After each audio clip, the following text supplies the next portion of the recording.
वाहम गतोपि वा यस्मरेत पुंडरीकाक्षं सुहायांतरः शुचि।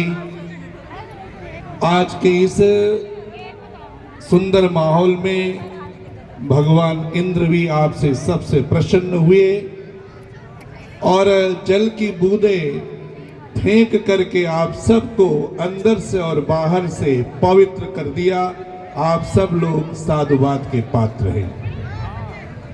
हमारे संस्कृति में, संस्कारों में और सनातन में ये बताया गया है कि जब भी हम कोई कार्य करते हैं और यदि उसमें कुछ जल की बूंदें पड़ जाए तो निश्चित रूप से वह सफल हो जाता है। आप सब सफल लोगों को मेरी ओर से बहुत बहुत हार्दिक शुभकामनाएं।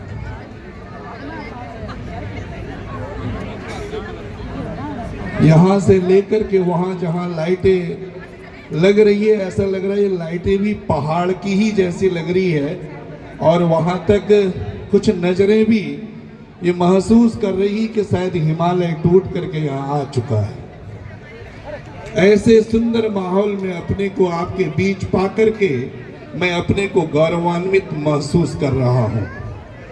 इसके लिए मैं यही कहना चाहता हूँ कि सबसे पहले मैं उन सभी माताओं को, बहनों को चरण वंदन करना चाहता हूँ जिन माताओं ने ऐसे सुंदर बच्चों को पैदा करके जैसे दिल्ली की राजधानी में ऐसे कर्तव्य करने का अवसर दिया। उन माताओं के लिए कहना चाहूंगा कि या देवी सर्वभूतेषु मातृ रूपेण संसदा नमस्तस्यै नमस्तस्यै नमस्तस्यै नमो नमः।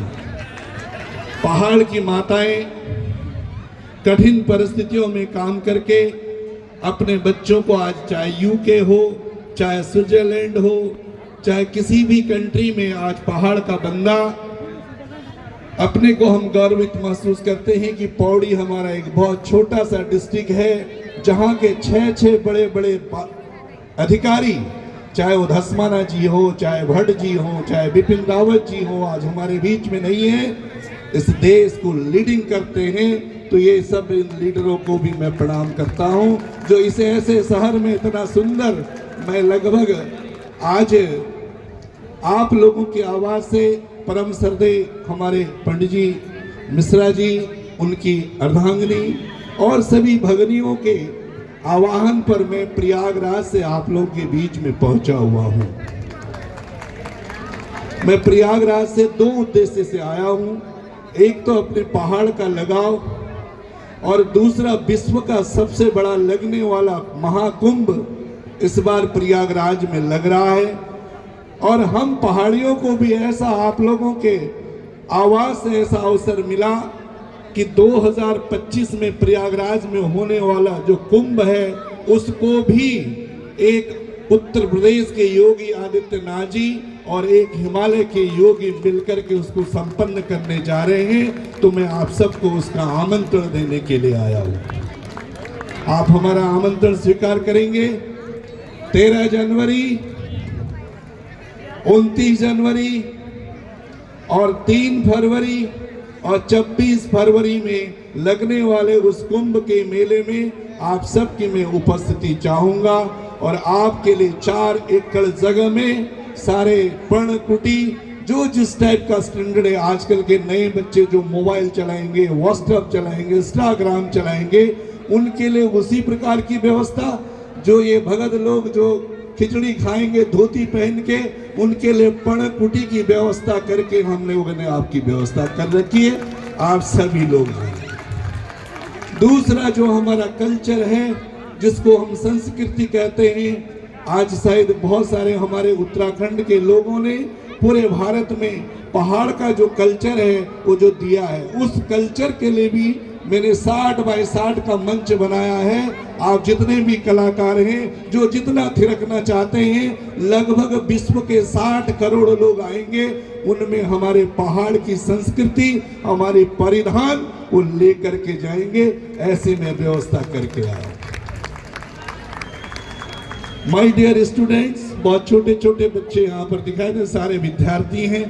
एक दिन मैं भी वहीं था और मैं सोचता था कि मैं यहाँ कब जाऊंगा।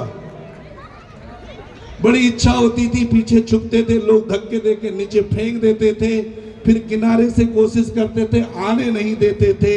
आज सबसे पहले हमें यहाँ आने दे रहे हैं। आप चिंता मत करो, आप भी एक दिन यहाँ आओगे, लेकिन मेहनत करना पड़ेगा, माता पिता के संस्कार लेके चलना पड़ेगा, सेल्फ डिसिप्लिन होना पड़ेगा। मैं बहुत दूर यहाँ से 1700 किलोमीटर दूर पैदा हुआ हूँ, जिसका नाम है ओम पर्वत। ओम पर्वत में भी मैंने आप लोगों के लिए एक आश्रम बना रखा है, क्योंकि आप ओम पर्वत आदि कैलाश देखने के लिए आओगे तो वहाँ 25 कमरे का आपके लिए मैंने आश्रम बना, किसी को कोई पैसा नहीं लगेगा। आप दिल्ली से गाड़ी करिए और सीधे ओम पर्वत और आदि कैलाश के दर्शन करें, उसका भी मैं आपको आमंत्रण देने आया हूँ। मैं गांव में पढ़ता था, छोटा बच्चा था, हिंदी इंग्लिश नहीं आती थी, पहाड़ी में बोलते थे, बट तैयारी की। हिंदुस्तान का सबसे टॉप मोस्ट स्कूल सैनिक स्कूल घोड़ाखाल में मेरा दाखिला हुआ।